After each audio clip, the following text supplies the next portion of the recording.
Undoubtedly one of the toughest announcements that I've ever personally had to make. But after the accident in turn 4 at the end of the Daytona 500, we've lost Dale Earnhardt.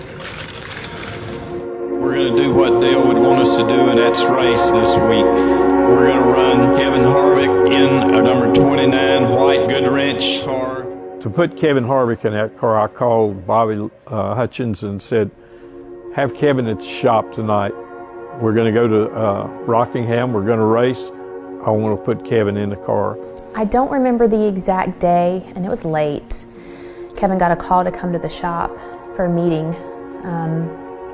And he came back and he goes, I'm going to run the 29 car. We had just lost our hero, so he was the obvious person to put into the car, especially with his talent.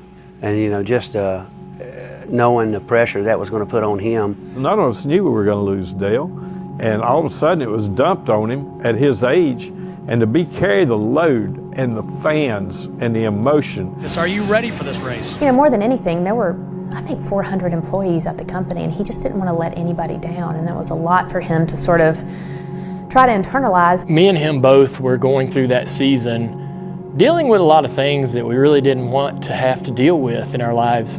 He was having to go to every racetrack and see the same things I was seeing the tributes to Dad painted on the apron, and which were, in hindsight, were good now, but going through it in the moment, you know, I can't imagine this was a very favorable experience for Kevin. When we knew that RCR was coming back to the racetrack, who's going to drive the car, and I think Kevin was a good choice, an obvious choice, but of course then there's still the, all right, well, let's see what this guy's capable of, and is this the right guy for the job, and big shoes to fill, and certainly a lot of pressure, and not a situation I think any driver necessarily wants to put themselves into, but at the same time, it's an opportunity that you've been given. He's getting to drive a great race car. He's getting this opportunity of a lifetime, but I bet he didn't dream it would come this way. And so he was having to sort of share this dream becoming a reality with the tragedy, and the team is dealing with and processing that loss.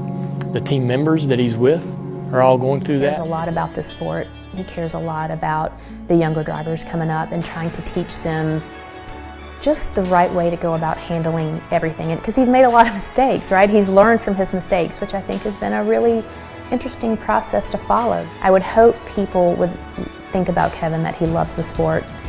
He loves the competition. You know, he loves just being a part of the day-to-day routine. Kevin Harvick, forever a legacy. Kevin Harvick, forever a legacy. Kevin Harvick, forever a legacy. Kevin Harvick, forever a legacy.